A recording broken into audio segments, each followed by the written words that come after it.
Assalamualaikum warahmatullahi wabarakatuh. Perkenalkan, nama saya Nur Inna. Saya perwakilan dari kelompok 7 yang ingin mempresentasikan tentang inovasi dalam ruangan kelas dalam mata kuliah manajemen kelas. Adapun anggota kelompok 7 yaitu saya sendiri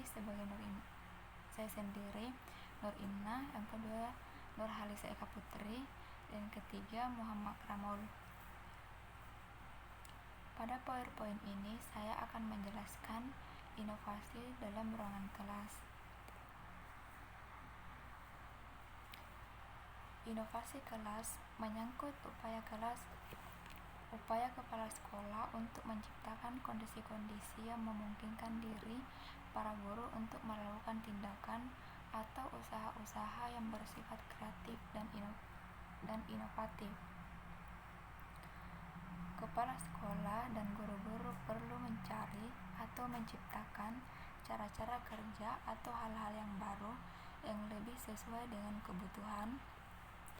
Sekurang-kurangnya mereka diharapkan mau dan mampu memodifikasi hal-hal atau cara-cara baru yang lebih baik atau yang lebih efektif dan efisien.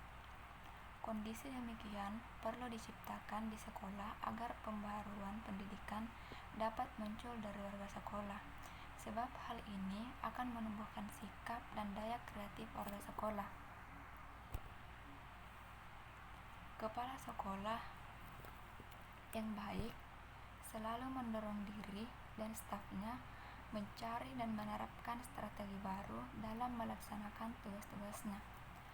Kepala sekolah yang baik membebaskan guru dan staf dari belenggu rutinitas dan mendorong mereka melakukan perubahan demi efektivitas sekolah. Pemimpin yang baik membudayakan diri dan seluruh stafnya untuk membayangkan masa depan yang inspiratif dan berjuang untuk mewujudkannya. Kepala sekolah dalam melakukan aspek ini perlu memperhatikan hal-hal berikut. Yang pertama, harus didasari bahwa sesuatu yang baru belum tentu lebih baik dari yang lama. Yang kedua, jika mampu menemukan atau menciptakan sesuatu hal atau cara baru, ia tidak perlu memandang rendah yang lama. Yang ketiga, jika menyangkut hal-hal yang amat pokok seperti kurikulum nasional, pendekatan belajar mengajar yang baru, dan lain-lain sebagainya, maka upaya itu perlu dikonsultasikan kepada pihak-pihak yang berwenang di lingkungan Departemen Pendidikan dan Kebudayaan. Jika mengacu dari pemaparan tadi, maka dapat dikemukakan bahwa manajemen kelas tidak lain menunjukkan kepada 3 hal, yaitu yang pertama, pengaturan fasilitas, yang kedua, pengaturan siswa, dan yang ketiga, memelihara lancarnya penugasan. Inovasi kelas perlu digunakan untuk menyelesaikan permasalahan atau masalah yang mungkin muncul dalam mengelola kelas, baik itu masalah yang berasal dari perilaku siswa, prosedur yang masih belum mapan, atau karena faktor teknis. Guru harus dapat berimprovisasi dalam mencapai solusi-solusi itu untuk menyelesaikan permasalahan yang timbul, sehingga pembelajaran tetap dapat berjalan dengan lancar mencapai tujuan, dan siswa mampu mengembangkan kompetisinya. Ibrahim menyatakan bahwa inovasi adalah penemuan yang dapat berupa suatu ide, barang, kejadian, dan metode yang diamati sebagai sesuatu yang baru bagi seseorang atau sekelompok orang. Program inovasi yang dicanangkan tak jarang juga mendapatkan penolakan. Penolakan ini sering disebabkan karena adanya perbedaan persepsi dan komunikasi yang tidak lancar. Yang pertama yaitu adalah guru. Guru sebagai ujung tombak dalam pelaksanaan pendidikan merupakan pihak yang sangat berpengaruh dalam proses belajar mengajar. Kepiawaian dan kewibawaan guru sangat menentukan kelangsungan proses belajar mengajar di kelas maupun efeknya di luar kelas. Guru harus pandai membawa siswanya kepada tujuan yang hendak dicapai. Ada beberapa hal yang dapat membentuk kewibawaan guru antara lain. Yang pertama, penguasaan materi yang diajarkan. Yang kedua, metode mengajar yang sesuai dengan situasi dan kondisi siswa. Yang ketiga, hubungan antar individu.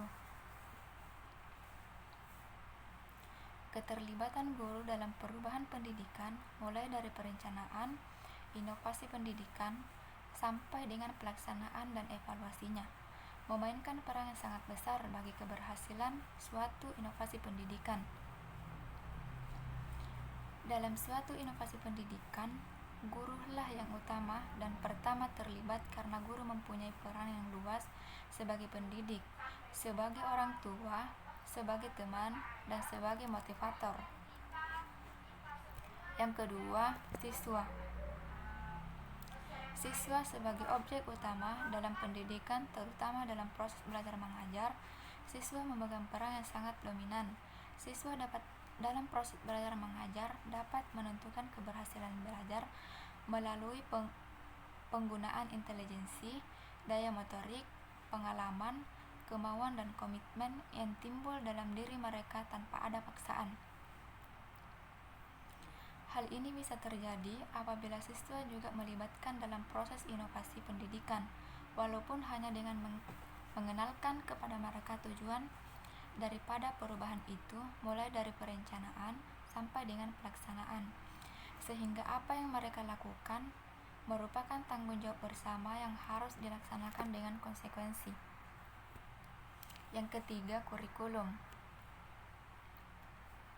Kurikulum sekolah meliputi program pengajaran dan perangkatnya merupakan pedoman dalam pelaksanaan pendidikan dan pengajaran di sekolah. Oleh karena itu, kurikulum sekolah dianggap sebagai bagian yang tidak dapat dipisahkan dalam proses belajar mengajar di sekolah, sehingga dalam pelaksanaan inovasi pendidikan, kurikulum memegang peranan yang sama dengan unsur-unsur lain dalam pendidikan. Tanpa adanya kurikulum dan tanpa mengikuti program-program yang ada di dalamnya, maka inovasi pendidikan tidak akan berjalan sesuai dengan tujuan inovasi itu sendiri. Yang keempat, fasilitas. Fasilitas termasuk sarana dan prasarana pendidikan tidak dapat diabaikan dalam proses pendidikan, khususnya dalam proses belajar mengajar. Dalam pembaharuan pendidikan, tentu saja fasilitas merupakan hal yang ikut memengaruhi kelangsungan inovasi yang akan diterapkan. Tanpa adanya fasilitas, maka pelaksanaan inovasi pendidikan akan bisa dipastikan tidak akan berjalan dengan baik. Oleh karena itu, jika dalam menerapkan suatu inovasi pendidikan, maka fasilitas perlu diperhatikan. Yang kelima, lingkungan sosial masyarakat. Sekolah dalam menerapkan inovasi pendidikan ada hal yang tidak secara langsung terlibat dalam perubahan tersebut, tapi bisa membawa dampak, baik positif maupun negatif. Dalam pelaksanaan pembaharuan pendidikan, masyarakat secara tidak langsung atau langsung, sengaja maupun tidak, terlibat dalam pendidikan, sebab apa yang ingin dilakukan dalam pendidikan sebenarnya mengubah masyarakat menjadi lebih baik, terutama masyarakat di mana peserta didik berasal.